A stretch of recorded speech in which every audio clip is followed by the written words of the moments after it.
하인데베르그 요리문답 8주차 문답 오늘 함께 또 살펴보도록 하겠습니다.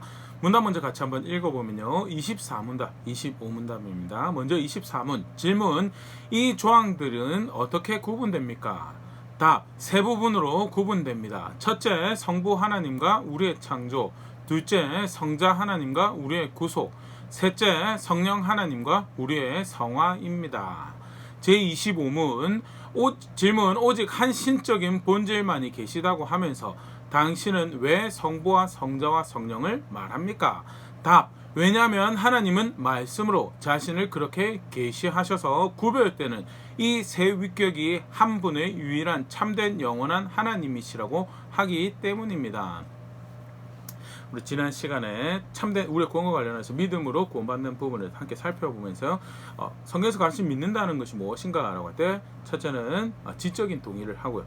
두 번째는 이 지적으로 동의한 것을 마음으로 신뢰하고요. 세 번째는 그 마음으로 신뢰한 것을 삶에서 순종으로 살아내는 것. 그게 성경에서 말하는 참된 믿음이죠. 그럼 먼저 지적으로 동의한 것. 무엇을 그러면 도대체 믿는다라고 하는가라고 할 때 지적으로 동의해야 될 내용을 성경에서 가르치는 부분도 우리가 동의해야 되는데요. 그래서 간략하게 보일 수 있는 내용으로 이제 간추려 놓은 것이 사도신경이라는 것이 있습니다. 명칭이 좀 그래서 그렇지 사도신경은 경전을 의미하는 게 아니고 신앙 고백을 이야기하는 거죠. 성경에서 이렇게 가르치는 것을 우리는 믿고 있습니다라고 하는 보수적이고 정통적인 하나님에 대한 이해를, 또 신앙에 대한 이해를 쭉 리스트하는 건데요. 그러면 이제 이 구조가 어떻게 되어 있는가가 우리 사실 읽어봤던 24번의 문답이었죠. 사도신경은 크게 세 가지로 구분되어 있는데, 먼저는 성부에 대한 것, 성자에 대한 것, 성령에 관한 것. 그러면 한 분 하나님이라고 이야기하면서 신이 셋입니까? 라고 이야기되어지는 부분이 이제 25문에 관련된 부분이고요. 분명히 이제 우리 읽었던 문답에서도 설명을 하고 있죠. 삼신처럼 생각될 수 있지만 성경은 유일하신 한 하나님이시지만 세 위격을 가지신 분이시다라고, 그것은 이제 좀 어려운 표현으로 삼위일체라고 하는데요. 성경에서 가르치는 중요한 하나님에 관련된 이해, 이 삼위일체에 대해서 오늘 함께 생각해 보도록 하겠습니다. 먼저 성경은요, 하나님인 한 분이시다라는 사실을 분명히 가르치고 있습니다. 많고 많은 신 중에 섬길 만한 한 분이라는 이해가 아니고요. 성경의 세계관은요, 성경의 이 세상의 신적인 존재는, 예배와 경배의 대상인 신적인 존재는, 주인이 되실 수 있는 신적인 존재는 한 분밖에 없다라는 것이, 이집트의 신화도 그렇고요, 인도의 힌두 신화도 그렇죠. 다양한 신들이 있는데 왕조에 따라서, 왕에 따라, 또 집안에 따라서, 동네의 문화에 따라서 우리 동네에서는, 우리 왕조에서는 이 신을 선택해 섬겨서 어쩔 수 없이 한 신을 섬긴다. 그게 아니라요. 성경에서는 유일한 신성을 가진 존재는 단 한 분밖에 없다라는, 경배의 대상이 되고 복종의 대상이 되어야 되는 한 분밖에 없다라는 것이 성경에서 가르치는 바죠. 신명기 6장 4절 이스라엘아 들으라, 우리 하나님 여호와는 오직 유일한 여호와이시니 한 분 하나님밖에 없다라는 것. 이사야 44장 6절 이스라엘의 왕인 여호와, 이스라엘의 구원자인 만군의 여호와가 이같이 말하노라, 나는 처음과 나는 마지막이라, 나 외에 다른 신이 없느니라. 내가 시작이고 내가 끝이다라고, 나 말고 다른 신 없다라는 것, 처음 언약 맺으실 때부터 그렇게 가르치셨고요.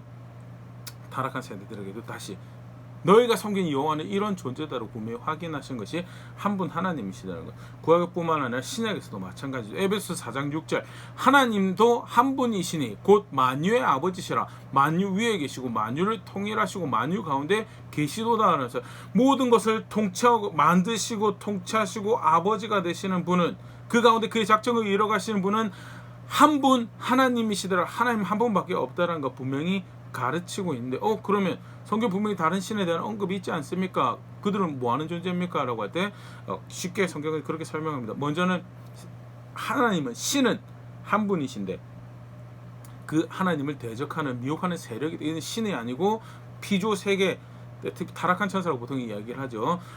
만들어진 존재들이지만 하나님을 거역하는 존재들이 미혹하는 세력이 있다. 요한계시록 12장 9절에는요.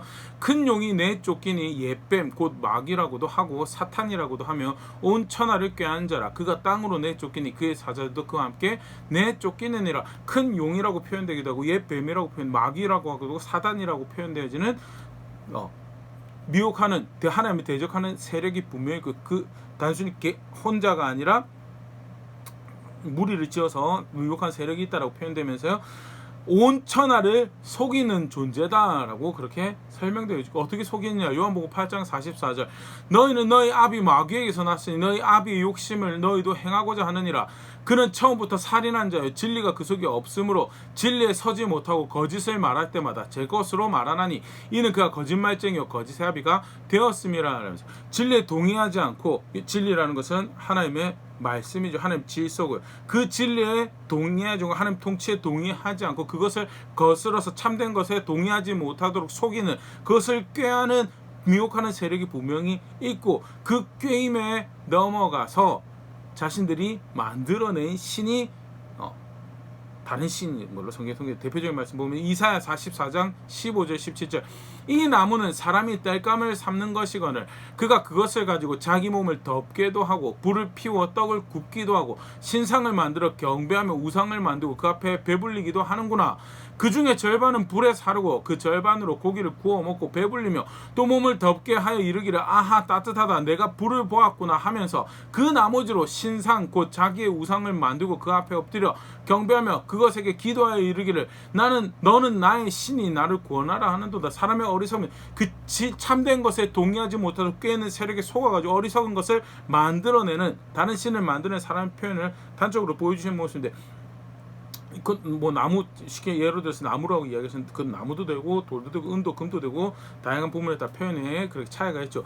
분명한 것은 그런 물질들을 가지고 여기서는 나무였는데요. 나무를 가지고 그 반은 자기가 쓰고 싶은 대로 써요. 누가 주인인 거예요? 자기가 주인인 거예요.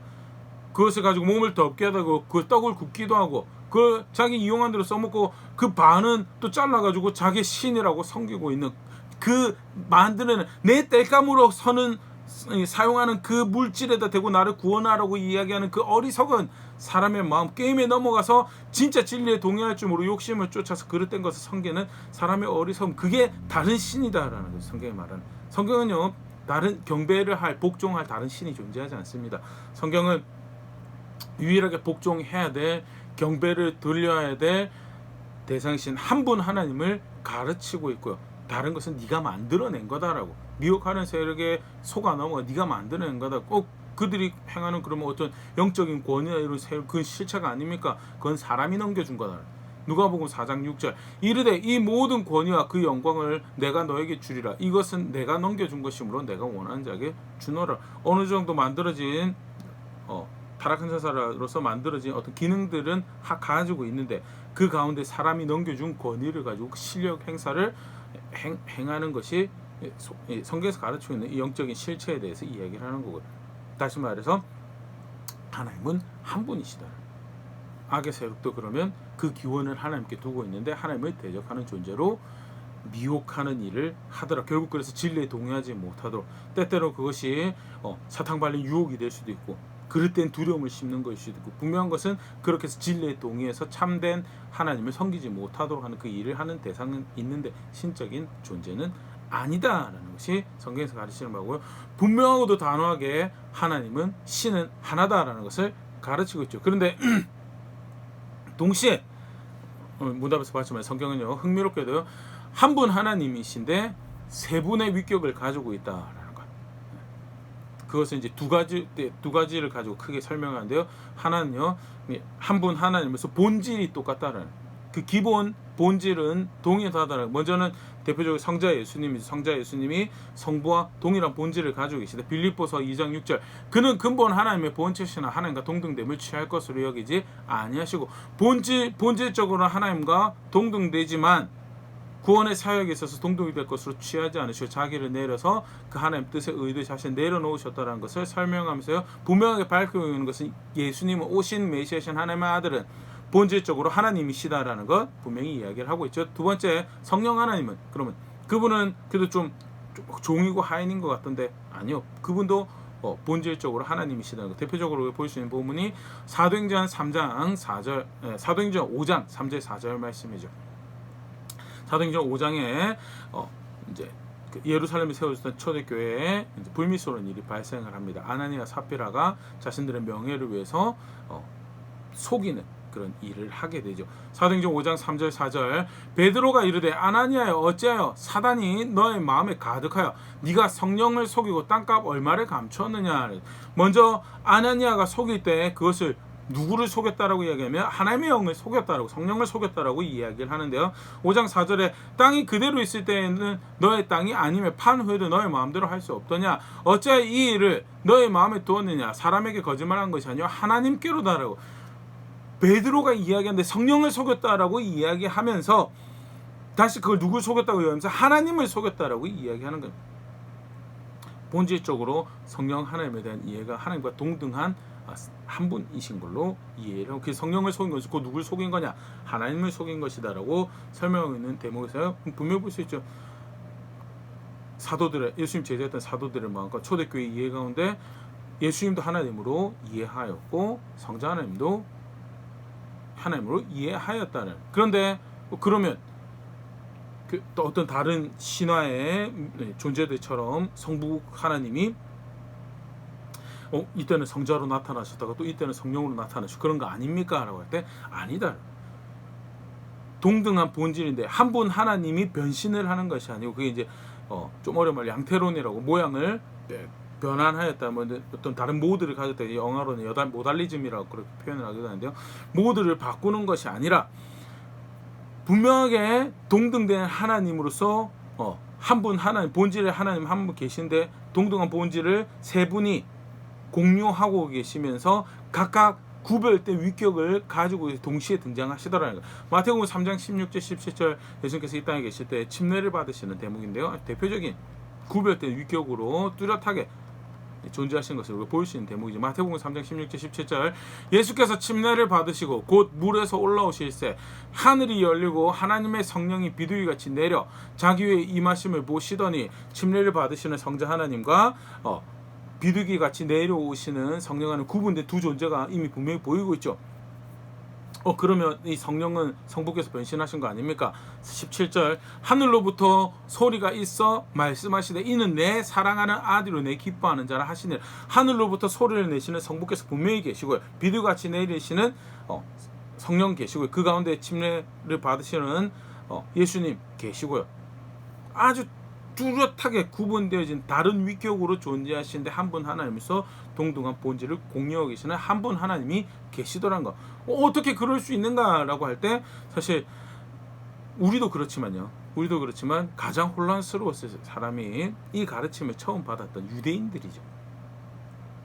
구약 성경이 물론 하나님 명에 대한 표현들도 등장을 합니다. 구약에도 또 인자로서 묘사되어지는 어떤 신적인 구원자도 표현이 되고 있죠. 그럼에도 불구하고 그들이 믿었던 바는, 그들이 분명히 이것이 진리다라고 참되다라고 동의하고 있었던 하나님에 대한 이는 하나님은 한 분이시다는, 그 유대 전통에 있었던 베드로와 요한이, 바울이 어떻게 자기들의 입으로 동등된 본질을 가진 하나님의 아들을, 또는 하나님을 속였다라고 이야기하면 성령을 속인 것을 이야기하는 그런 이해를 가지고 될 수 있었는가라고 할 때, 첫 번째는요, 분명하게 그들은 그들의 구원의 사역 가운데, 하나님께서 행하신 구원의 사역 가운데 그 실체를 보았죠. 좀 전에 살펴봤던 마태복음 3장 16절 17절도 그 한 장면 중에 하나고요. 분명히 성경 가르치고 있습니다. 그들이 아는 하나님은 아들을 보내신 구별된 하나님, 아들과는 다른 아들을 보내신 하나님이 분명히 계신 거예요. 요한복음 3장 16절 하나님이 세상을 이처럼 사랑하사 독생자를 주셨으니 이는 그를 믿는 자마다 멸망하지 않고 영생을 얻게 하려 하심으로, 영원하신 하나님께서 영원전을 작정하시고 그 일을 펼쳐내신 그 가운데 아들을 보내시는 분명한 하나님이 계시더라라는 것. 더불어서 그 보내심을 받아서 우리를 위해 오셔서 우리와 같은 모양으로 우리의 죄를 담당하시고 십자가에 죽으시고 부활하신 하나님의 아들이 분명히 있더라. 고린도전서 15장 3절 4절 내가 받은 것을 먼저 너에게 전하였느니 이는 성경대로 그리스도께서 우리 죄를 위하여 죽으시고 장사 지낸 바 되었다가 성경대로 사흘 만에 다시 살아나사 아버지의 말씀대로 오셔서 우리를 위해서 죽으시고 아버지의 말씀대로 살아나신 아들 예수님 분명히 있다라는 거예요. 세 번째로 그 예수님께로 인도하시는 영으로서 사역하시는 하나님의 영이 있더라는 고린도전서 12장 3절. 그러므로 내가 너에게 알리노니 하나님의 영으로 말하는 자는 누구든지 예수를 저주할 자라 하지 아니하고 또 성령이 아니고는 누구든지 예수를 주시라 할 수 없느니라.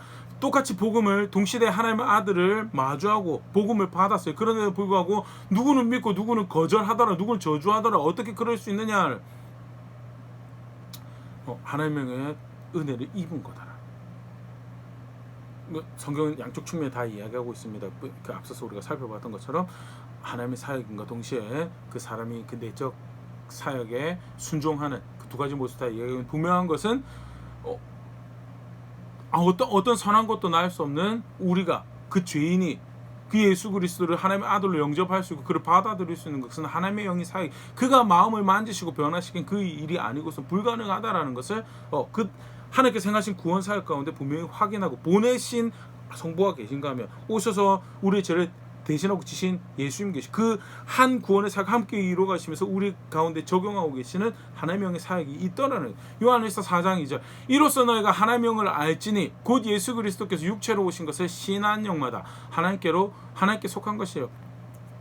예수님께서 전하시고 사도를 통해서 전하신 복음을 그대로 받아들이는, 말씀하신 그대로, 특별히 요한일서 상황 같은 경우에서는요, 완전한 참 하나님과 참 사람으로 오셨다라는 그 신비에 대해서, 그 예수님에 대해서 있는 그대로 받아들이는 거, 사실은 계속 살펴보겠지만요, 앞서 살펴봤지만 참 하나님 참 사람으로 존재한다는 사실도 굉장히 신비죠. 사람의 물리 세상의 이해로는 논리로는 받아들일 수 없는, 그러나 그게 믿어져요. 그리고 그게 경험되어져. 어떻게 그 일이 가능한가? 하나님 영이 하시는 거고, 실제로 그래서 나의 주 예수 그리스도는 참 하나님과 참 사람으로 오신 분이십니다 고백할 수 있다는, 그거는 하나님 영의 행하시는 사역의 결과다라는 것. 성경 분명히 그렇게 그 구원의 사역 가운데 나누어져서 각자의 역할을 감당하면서 한 구원을 이루어 가시는 놀라운 하나님의 은혜가 있더라는 거예요. 마태복음 12장 28절. 그 가운데 더불어서 하나님의 나라의 실체를 드러내신 하나님의 사역이죠. 예수 그리스도의 복음을 개개인의 마음에 적용하셔 그 가운데 교회를 통하여 펼쳐내시는 하나님 나라의 사역. 마태복음 12장 28절. 그러므로 내가 하나님의 성령을 힘입어 귀신을 쫓아내는 것이면 하나님 나라가 이미 너희에게 임하였느니라. 실제로 사도행전의 사역들 가운데 놀라운 그런 일들을 행하셨고요. 그렇게 해서 구원을 이루어 가시는 각 다른 위격의 각 다른 부분을 담당해서, 그러나 한 하나님으로 한 뜻을 이루어 한 작정을 이루어 가시고 한 구원을 이루어 가신 하나님이 분명히 계시더라는, 그들의 구원 사역, 그들이 마주했던 구원의 사역 가운데 분명한 그런 이해가 있었고요. 더불어서 예수님께서 가르치는 내용 가운데 확인되어진 부분들이죠. 그래서 어떻게 그들이 고백을 하나요? 성부와 성자와 성령의 은혜 가운데 우리가 교회가 되고 성도가 된다는 것, 그 은혜가 너에게 지속적으로 있길 바란다라는 그런 영광을 그에게 돌리고 은혜를 그에게 돌리고 또 그 은혜를 구하는 성령의 고백들이죠. 간단하게 살펴보면 고린도서 13장 13절. 주 예수 그리스도의 은혜와 하나님의 사랑과 성령의 교통하심이 너희 무려 함께 있을지어다. 한 분 하나님 섬긴다라고 하는데, 근데 누구의 은혜로 살아가는가? 예수 그리스도의 은혜, 아버지의 사랑, 성령의 교통하심. 이 교회를 위해서도 축복할 때 그 은혜가 너희와 함께하길 바란다. 데살로니가후서 2장 13절 14절. 주께서 사랑하시는 형제들아, 우리가 항상 너에게 관하여 마땅히 하나님께 우리 감사 제목이 있다. 첫 번째, 하나님이 처음부터 너희를 택하셨다라는 것. 하나님 택하심이 우리가 구원받고 우리가 그리스도 안에서 형제 자매가 되는 것, 하나님 택하심이 분명하고, 그 다음에 성령의 거룩하게 하심과 성령의 거룩하게 하심, 또 진리를 믿음으로 구원받게 하신다는, 성령님께서 주시는 거룩하게 하신가 진리를 믿을 수 있는 힘과 도움을 주시는 부분에 대해서 하나님 감사하다. 그러면서 뭐라고 이야기하냐면, 이를 위해 우리의 복음으로 너희를 부르사 우리 주 예수 그리스도의 영광을 얻게 하려 하심이니라. 예수 그리스도의 영광에 참여할 수 있도록 하신다라는 것, 그게 우리의 감사의 제목이다. 너를 향한, 교회를 향한 우리의 감사의 제목, 우리의 구원의 사역, 하나님이 성령께서 아들 예수님께로 인도하시는 그 놀라운 은혜가 우리 가운데 있다라는 것. 누구의 은혜로 구원받고 누구의 은혜로 하나님 백성들, 하나님 권속들, 하나님 소유된 것, 직접적인 고백이 아니죠. 그런데 간접적으로 누구에게 영광을 돌리고 있는 건가? 누구의 은혜로 살아가고 있으면 다시 교회 가운데 확인하고 있는 건가? 그것이 우리의 감사 제목이 된다고 고백하고 있는가 할 때 분명하게 세 분 하나님의 사역이시지만 한 하나님, 한 구원의 역사를 이루어 가시는 존재이신 거예요. 분명히 이야기를 하고 있죠. 마태복음 28장 19절에서 성경이랑 조금 다른 부분이긴 하지만 분명하게 누구의 이름으로 구별되어 누구의 권속이 되어지는가. 마태복음 28장 19절 그러므로 너희는 가서 모든 민족을 제자로 삼아 아버지와 아들과 성령의 이름으로 침례를 베풀고. 그래서 성경은 분명히 한 분 하나님을 강조하고 가르치고 있습니다. 그러나 그 하나님은 뚜렷한 새 위격을 가지고 계신 하나님이시고 교회의 예식을 통하여 그의 은혜를 인정하고 그에게 찬사를 그에게 영광을 돌리는 모든 고백들을 통하여 무엇보다도 그 하나님 행하신 구원의 사역 가운데 그것들을 경험하고 알고 계시 통해 그것을 정리하여서 그래서 이것이 하나님이 우리 구원 사역 가운데 자신을 나타내시 계시하신 모습이고 비록 사람의 이해로는 이해가 오히려 사람의 이해로 이해할 수 있는 신앙을 만들어내죠. 삼위일체와 관련돼서는요, 좀 전에 이야기 드렸던 모달리즘 같은 걸 이야기를 합니다. 성부 하나님이 구원의 사역과 관련해서는 성부로 뜻을 정하시고 모두를 바꾸어서 이 땅에 오셔서 성자 역할을 하시고 또 모두를 바꿔 성령의 역할을 하시는 양태론이라고. 그럼 한 분 하나님이면서 세 가지 모두네. 그걸 쉽게 이야기하는 게 물이 얼음이 되었다가 액체가 되었다가 기체가 되는 삼위일체에 대한 완벽한 설명입니다. 아니요, 성경은 그렇게 그게 양태론의 사실 이걸로 삼위일체를 설명하면요, 틀렸다라고 이미 보시면 됩니다. 이렇게 시도는 이렇게 이해가 되는데 절대 자연 세계에 존재하지 않습니다. 하나님 성경에서 소개하고 있는 삼위일체의 존재는요, 영도에서도 백도에서도요, 액체와 고체와 기체가 같이 존재를 해야 돼. 그게 삼위일체예요. 예수님의 침례 장면이 사실 그걸 잘 보여주는데요. 작정하신 하나님은 구원의 사역에 더 이상 참여하신 게 아닌지 않습니다. 대가를 아들이 최선을 다하는 하나밖에 없는 아들을 대가로 지불하셨던 성부 하나님은 성부 하나님의 자리에서 지속적으로 경영하시는 그 작정하신 것을 이루어가신 사역을 하시고 그 뜻을 이루셔서 성자께서 우리의 구원이 되셔서 우리를 죽으시고 살아나시고 다시 하나님 우편에 가서 우리를 중보하고 계시는 성자께서 계시고 그것을 전해지는 복음 가운데 개개인의 마음에 적용하시고 오늘 하나하나 그 성부의 뜻을 이루어 가시면서 성자께로 구원이신 성자께로 인도해 가신 성령 하나님의 역사가 있고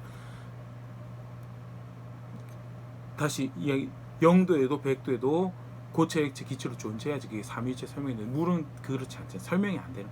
또 본질이 햇볕이 있는데 그게 밝음으로 빛으로 드러나기도 하고 열로 드러나기도 하고 어떤 광선으로 나타나기도 하는 그 부분에서 삼위일체를 설명 그런 것 같은데 시도는 이해는 되긴 합니다. 그런데 사실 각각의 본질이 다 담겨 있는 삼위 하나님을 구분하셔 사역하시는 분이신데 그것도 사실은 충분하지 않다라는 것이 교회 역사에서 우리 이해해서 받들었던 사실은 애시당초 삼위일체를 자연 세계에서 설명한다는 것 자체가 불가능한 신비로 그렇게 정리하고 받아들이는 것이 성경적 이해라고 그렇게 받아들이고요. 분명한 것은 성경에서 그렇게 가르치고 있기 때문에 하나님에 대한 이해를 그렇게 가져가는 것이 맞는 것이다라는 것. 그게 오늘 문답에서도 봤죠. 나름 이해해 보려고 합니다.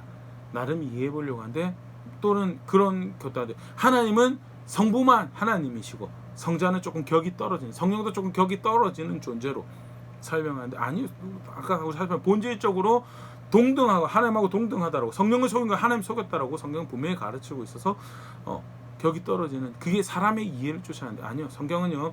성부도 하나님이시고 성자도 하나님 성령도 하나님이신데 이 세 하나님이 완벽하게 한 분 하나님이신 놀라운 신비한 하나님이시죠.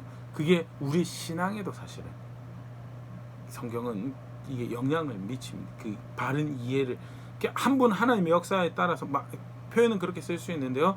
근데 분명하게 다른 각자의 역할을 펼쳐내시면서 오늘의 우리의 구원을 이루어 가신 분으로 소개하고, 그렇기 때문에 그 하나님을 향하여 신앙을 가지고 있다라 할 때도 동일한 모습을 볼 수 있다. 단적인 하나만 살펴보면요, 고린도서 3장 18절, 우리가 다 수건을 벗은 얼굴로 거울을 보는 것 같이 주의 영광을 보며 그와 같은 형상으로 변화하여 영광에서 영광이 이르니 곧 주의 영으로 말미암음이니라. 하나님의 역사를 통해서 영광에서 영광이 이르는데, 근데 그 과정이 어떤 과정이냐, 그와 같은 형상으로 변화하는, 예수님을 닮아가요. 예수님을 닮아가는데 하나님의 인도를 따르는 거예요. 그러면 그게 예수님의 인도를 따른다고 표현해야 되냐? 아니, 그게 사실 구분된 사역으로 성경에서 표현되어지고 있다는 거. 물론 예수님이 하나님의 영에 교통하신 가운데 오늘 우리 안에 계시고 우리 가운데 역사하신 건 맞는 거죠. 그런데 분명히 성경에서 얘기한 것은 하나님의 인도를 따른다라고 하는데, 그것이 만드는 결과가 뭐냐, 하나님의 아들을, 예수 그리스도를 닮아가는 거예요. 그것은 뭐냐, 로마서 8장 29절 30절, 하나님이 미리 아신 자들을 또한 그 아들의 형상을 본받게 하기 위해 미리 정하셨으니 이는 그로 많은 형제 중에서 맏아들이 되게 하려 하심이라. 아들의 형상을 본받게 하기 위해 작정하신 성부의 뜻이 이루어져 가는 것이고, 30절, 또 미리 정하신 그들을 또한 부르시고 부르신 그들을 또한 의롭다 하시고 의롭다 하신 그들을 또한 영화롭게 하셨느니라. 정하신 그 뜻을 이루시고 부르신 그 뜻을 이루시고 그가 의롭다 하신 그 뜻을 이루시고 영화롭게 하신다라는 그 뜻이 이루어가시는 성부의 작정이 이루어가시는 것이 예수 그리스도를 닮아가는 과정. 그것은 하나님의 영의 역사를 통해서 이루어져 가고 있다. 그게 기독교 신앙이죠. 그게 내가 오늘 우리가 살아가는 모습이에요. 한 분 하나님의 역사지만요, 그러나 우리가 미처 다 이해할 수 없고 알 수 없지만 뚜렷하게 성부와 성자와 성령이 연합된 사역 가운데 우리의 걸음걸음이 영원한 나라로 이어지고 있다는, 그게 성경에서 가르치고 있는 바고요. 놀라운 신비의 한 현장 가운데 있다라는 것이, 예수 그리스도를 믿어서 하나님의 것으로 살아가며 그를 닮아가는 자리, 영원한 나라를 향하는 여정 가운데 있다라는 거죠. 간단하게 성경에서 가르치고 있는 삼위일체에 대해서 우리가 살펴봤는데요, 분명한 기준들을 우리가 잘 이해할 수 있으면 좋을 것 같습니다. 한 분 하나님이시다는 것. 그러나 새 위격을 가지고 계신데 그는 동일한 본질을 가지고 계시나 뚜렷하게 구분되는 새 위격을 가지고, 특별히 이것을 구원의 사역 가운데 확인하시고, 그래서 교회로부터 높임을 받으시고, 그의 은혜로 말미암은 구원과 그의 은혜로 하는 백성으로 살아간다는 것이 곳곳에서 서로가 서로 위로하고 도전하는 건데 확인이 되죠. 대표적인 모습이 침례라는 것은 아버지, 아들과 성령의 이름으로 침례가 주어진다라는 것. 성경에서 하나님 백성들이 이해해왔던 모습이다. 더더욱이나 그래서 오늘 우리가 살아가는 것은 하나님의 인도하심을 따라가는 것인데, 누구를 향해 가는 것인가? 예수 그리스도를 닮아가는 자리로 나아가는 것이고, 그것은 성부의 작정이 이루어지는 걸음걸음이다. 사실은 그러니까 이 모든 이유가 복합적으로 다 맞아떨어져야지 사실 바른 신앙인 거죠. 쉽게 말해서 예수 그리스도를 닮아가고 된다고 하는데 성부께서 거룩하다라고 하는 것과 별개의 것을 살아가, 그런 삶의 열매들을 만들어가요. 본인은 예수 그리스도를 닮아간다는, 그러면 뭐예요? 그 예수 그리스도를 닮아간다는 이해 자체가 틀린 거죠. 진짜 예수 그리스도를 닮아간다면 성부에 거룩하게 하신다라는 것이 걸음걸음 이루어지는 열매가 있어야 되고, 사실 하나님을 따라간다는 것도, 하나님 인도하시면 우리가 따릅니다라고 할 때 대표적인 열매를 드러나야 되는 것이 성자를 닮아가는 그 자리 가운데서 성부의 뜻이 이루어지는, 거룩함과 화평함을 누구보다 바라시고 그것을 율법 가운데 펼쳐내시고 이게 기준이다라고 이야기하시고, 그것을 성자를 통해 다시 확인하시며 결국 그 거룩한 백성을 오늘 만들어 가신, 영화롭게 하신 과정 가운데 성부의 뜻이 이루어진 자리에 있어야 되는 것이, 그게 하나님의 영을 따라가는 자리에 있어야 되는 건데, 영을 따라간다라고 하면서 성자도 없고 성부도 없는 왜곡된 신앙이고, 성자를 닮아간다라고 하는데 성령에 의한 또는 성부에 의한 성부의 작정이 보이지 않는 것도 이상한 거고, 성부의 뜻을 이룬다고 하는데 성자도 성령도 없는 것도 이상한 거고, 실제로 사실은 사람의 자기의 이해를 쫓아서 그렇게 하더라라는 것이 교회사에서 우리가 쉽게 발견할 수 있는 모습이고, 우리가 간단하게 오늘 살펴봤지만요, 성경에서 가르치는 이 이해가 성경적인 것이다라고 확립한 데까지 사실은 무수한 싸움이 존재해 왔었죠. 이렇게 우리가 함께 성경에서 가르치는 것을 성경대로 정리하고 볼 수 있다는 것도 참 놀라운 은혜인데요, 그렇기 때문에 가르치는 대로 분명히 동의하면서 그것이 하나하나 걸음걸음 새겨지는 신앙을 고백하는 것이 그것이 바른 신앙의 모습이다라는 것 간단하게 살펴봤는데요. 가르치시는 대로 그렇게 알고 우리 이해나 물리적인 과학적인 설명이 초월한 영역이 분명히 초월합니다. 다 설명할 수 없습니다. 설명하려고 시도하는 것 자체가 사실은 아니요, 과학적인 설명이 통한 데가 이성과 논리가 통한 데가 분명히 성경에 분명히 있습니다. 그럼에도 불구하고 하나님 존재 자체가 그것을 초월해서 존재하시는 분이시기 때문에 그 모든 그 이성과 우리가 생각하는 과학적 합리 안에 설명해내는 불가능한 거고요. 오히려 그것은 왜곡으로 갈 수밖에 없다라는 것에서 우리가 우리의 논리를 좀 내려놓는 것도 굉장히 중요한 성경의 진리에 동의하기 위해서 내려놓는 굉장히 중요한 자세가 생각되어지고 그 가운데 고백해야 될 신앙을 함께 고백하며 또 성장해가는 성숙해져가는 온전해져가는 자리에 있는 우리가 될 수 있으면 좋을 것 같습니다.